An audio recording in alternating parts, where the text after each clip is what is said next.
2 for 7 against Nick. And lines that one fair down the line. That'll keep on hopping. O'Neill will dig it. That'll be a long single as he gets it in quickly. Barely fair, but for the first hit. It's a nice job by Tyler O'Neill getting down that line. This is, again, it's about foot speed, getting down there. And once you get to that baseball, now all of a sudden the base runner has to see with the ball in your glove and kind of can just pull up. That could have been an easy double, though. You get it down in that corner. He's hit right on that line.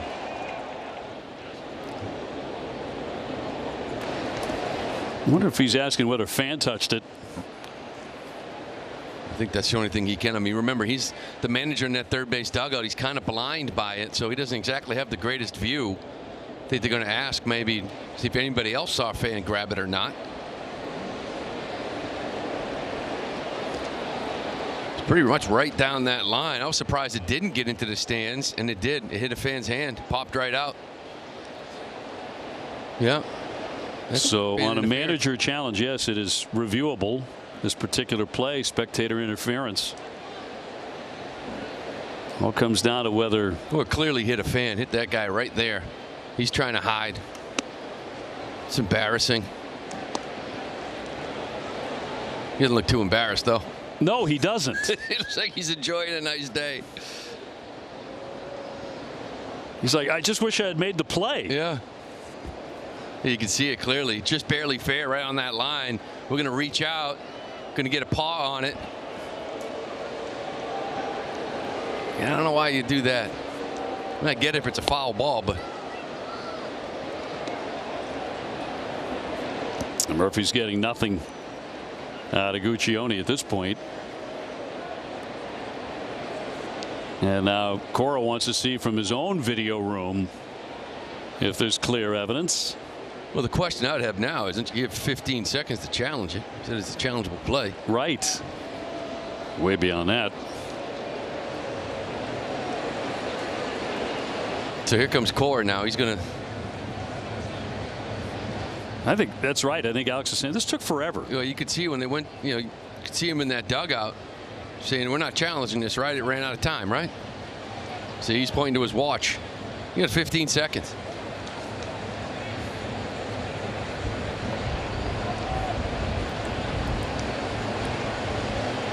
There's already a little bit of friction between these two. Yeah, I think the last minute, that's why the Red Sox sent the lineup over 30 minutes before the game after the team the following morning announced the change pitchers. You don't normally see that at this level. Yeah, so that's already seeping in here. I mean, it almost looked like they had told Murph that you can't challenge it, and he understood and walked away. So I don't know where Cora's going with this now, if they still plan on challenging it. It's like Chris Guccione saying that we got together. He asked us to get together. So almost like that time doesn't count.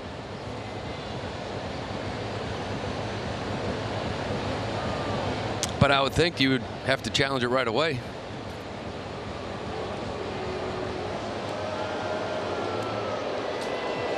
So the signal is supposed to occur prior to the 15-second clock expiring, and clearly that didn't happen.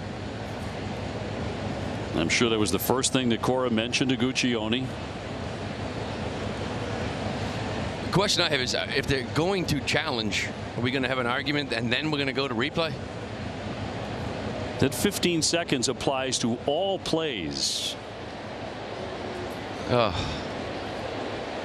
So let's see what Guccione can tell us here. I'm trying to explain this, get everything hooked up. Milwaukee is challenging the call of the ball is alive and in play. They're checking to see if the fan interfered with the ball. Well, if we go to replay, it's going to be double. It's going to be fan interference. And I guess the argument that Chris Guccione and Pat Murphy might have is that I asked you guys to get together and discuss it. Maybe we could settle it before going to replay, but I think you have 15 seconds. You got to decide whether you want to challenge it or not. It's an easy challenge, right? First replay you see, it's going to be a double. Sure. No debate on that.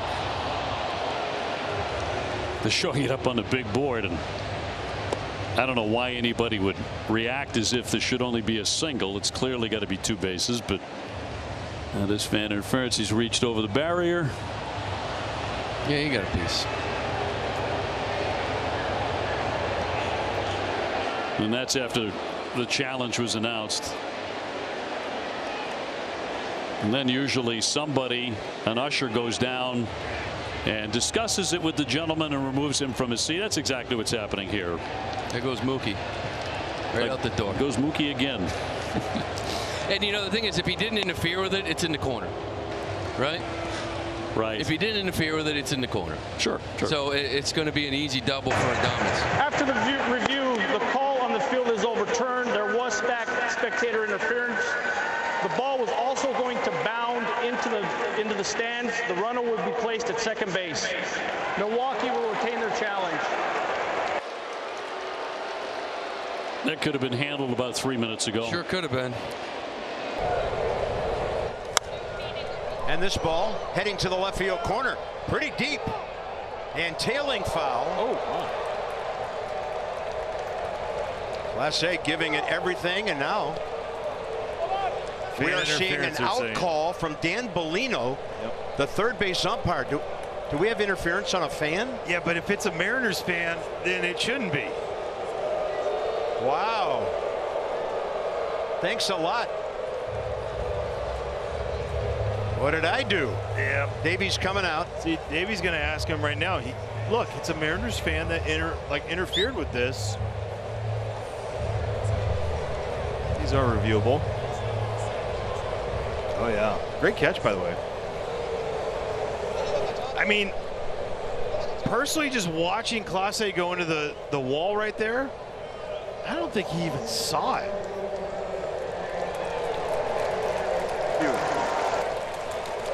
So we're going to have an umpire's review here and a manager's challenge umpire's review brought to you by Hyundai. It's your journey.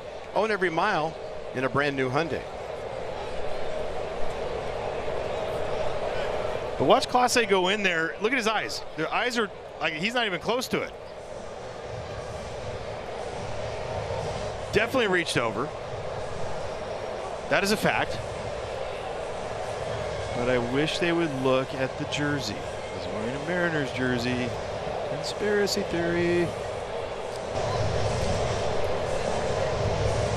All right, watch him go full extension.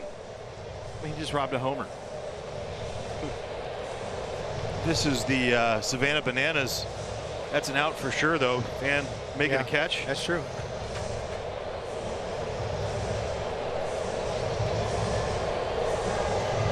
I mean, he's a lot farther over the rail than Steve Bartman was. Great play. But, I mean, look, that was a playoff game. After review, the ruling on the field stands. A spectator did interfere with the play, resulting in an out. Washington will lose its challenge. And I'm telling you, in a ballpark where some fans aren't as nice as they are here, that young man would be in some trouble.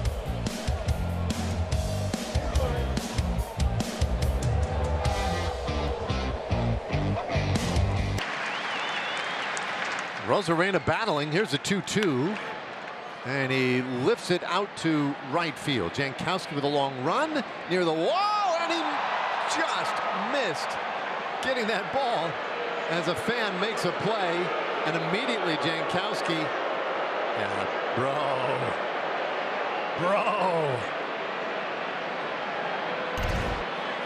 Yeah, he knows he made a big boo-boo right here. Fan reaches out. Looked like Travis was going to catch that ball until he reaches out over. Now that is fan interference, there's no doubt, and the crew getting together right now to discuss how to handle it. Mike Malinsky had the best look. He's the one doing the talking there. Yeah, Shinshu should have let that one go. Fan interference, batter out. So Rosarena retired on what would have been a catch down there, and Kevin Cash is going to come out and say, come on, man, you cannot be serious. But I think it's the right call. He's in a position to make the play. Fan reached over and interfered. It would not have been an easy play as he was getting closer and closer to that wall, but you can see how far the fan is reaching out over. Travis ends up going into that little cubby hole right there. Conversation ongoing between the mound and the third baseline. But when a spectator interferes with a batted or thrown ball, ball should either be declared dead. Yeah, dude. I thought he was going to get shown the door, but he's still here. Well, I'm not so sure that he won't. I thought that was part of it. Anyway, base runners can be placed where the umpire determines they would have been without the interference. If they clearly prevent a fielder from catching a fly ball by reaching out onto the field of play, the batter's ruled out. That is a rule.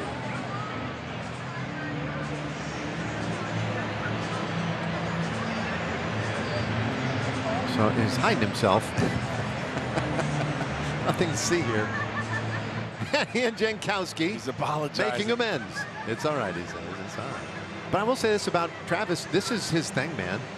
Like, his greatest joy is not in hitting home runs. Here we go. We'll get the official ruling. After review, the call in the field of spectator interference is confirmed. Batter's out. Tampa Bay loses their challenge for the remainder of the game. Yeah, so the Rays wanted to challenge that, and that's just not a good challenge. The rule's really clear cut on that. That is well hit down the right field line. Fair ball just inside the chalk. India jogs home. Steer rips around third. Bad throw in. Steer scores. Candelario doubles to the right field corner. That's a big cushion for the Reds. It's a 5-run edge.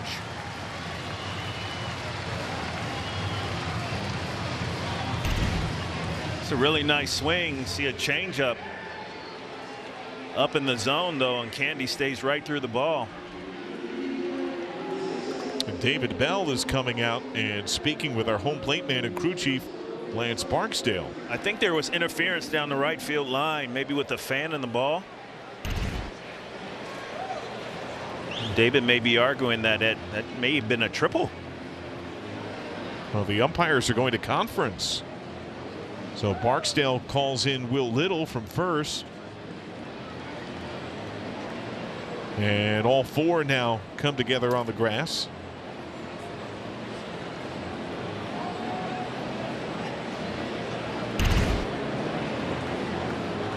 There's that reach you're talking about. On the ball seems to change direction there. Here we go. Cincinnati is challenging the call on the field of fan interference.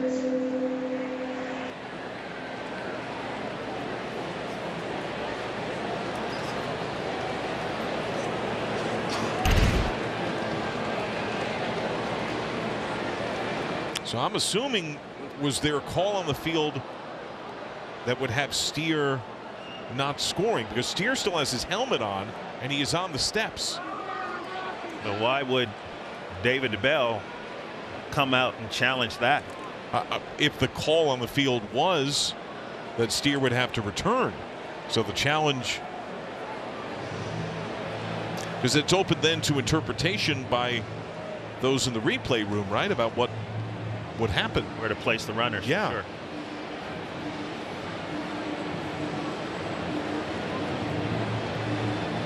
And I do not envy having to make a choice like that.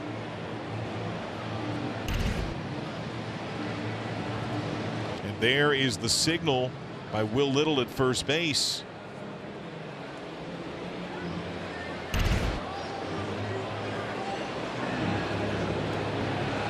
But it did look like the ball changed directions, that it was contacted by this fan. Just a whisper, but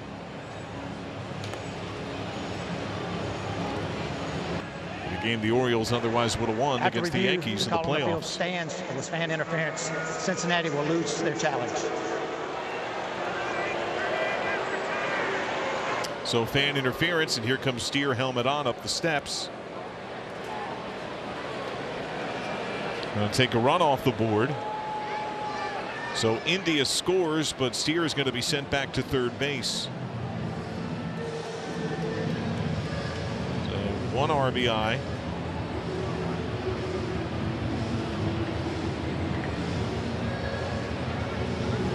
And a mound visit for Molina, who has to match up with Tyler Stevenson. That 1 run is a big deal because it means being out of slam range.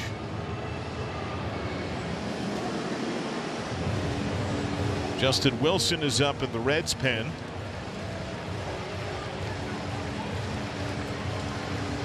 Pinch run here, Ellie De La Cruz maybe. Is this how he gets into the game? Or is he scoring? The Steer came out to go to third. Now Bud Black is speaking with Lance Barksdale.